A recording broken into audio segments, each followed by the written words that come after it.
Hey cakers and bakers and decorators or teenage kids that have fallen down the rabbit hole that is YouTube. I hope you're ready to make some strange things. I'm going to create 4 different designs for this awesome Netflix series. Each background topper is going to be in a different color, and I'm going to start off with this taupe tan thing I mixed up. This design is going to be based off of that Ouija board-esque wall Winona Ryder's character uses to conversate with her long-lost son Will. Not so long-lost, just lost, in the Upside Down. You can use any cutout shape for the background of your topper. You can see I like to use little frilly edge circles because I believe cupcakes are meant to be sweet, both to your taste buds and to your eyes, no matter how creepy the design. Now I'm working on the lights that are used as the communication tool between Will and his mother. Man, I don't know. If I was in distress and my lights started blinking and answering my questions, I would run for the hills. I would just assume there's a highly educated demon running my house, and no thank you, Mr. Demogorgon, you can have the house and this small town. Ugh, so thankful I live in a big city where these kind of things don't happen. And by big city, I mean mediocrely larger than Hawkins, Indiana.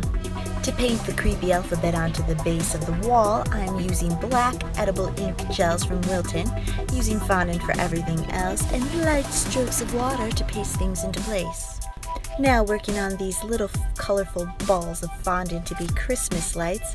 Nothing says Christmas like children being kidnapped by creepy supernatural entities and taken into a world just below ours, which basically is hell, except it's upside down, and maybe hell is upside down.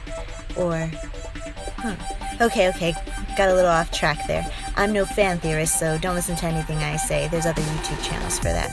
Anyways, I realized this looked a little plain, so I'm going to use some brown edible ink gel and paint this in to make it a little more wood-like effect and a little more realistic.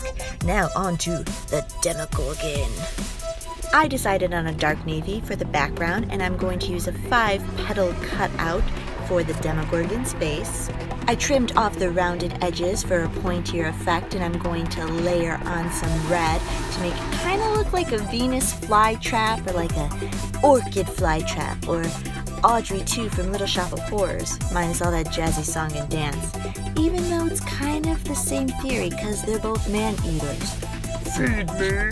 Really bad impression. Sorry about that. I'm using my craft knife to slice up little indentions along the edges, and then using a poker tool to braise up some spikes that serve as, I don't know if they're like teeth or taste buds or, I don't know, things that inject poison into you for you to die quicker. I don't really understand how the anatomy of the Demogorgon's face works. And then I'm making this like teardrop / uvula shaped entrance. I have no idea, and we want to make it look dark and hollow and never-ending, just like soulless and just swallowing you whole. And then little white specks for the teeth or taste buds. Again, I don't really understand how this works. Anyways, I like to use white royal icing for those little spikes. It stiffens up really quickly and has a nice 3D spiky effect to it. I'm going to paste my Demogorgon into the base and fold up the edges so it looks like it's about to attack you and swallow you whole. On to the next. For this, I chose a black background for the topper, and I'm painting the word Will, actually the name, not the word. And then I'm going to flip my topper upside down and do it again, Will, except upside down and backwards. And I'm going to shadow that part with dark blacks and grays because it's so sad. Will just misses his mom and he's stuck in the upside down and the Demogorgon's going to get him. Again, the Demogorgon already got him. What could he possibly do now? Oh, I don't know, lay eggs into him. And I'm going to add these little wispy white floaty things that you see in the upside down that are basically like the wishes from dandelions of dead dreams, much like my own. Or much like the dead dreams of Barb. You know, poor Barb, dreaming of a decent best friend that doesn't treat her like a third wheel when the popular guy comes around.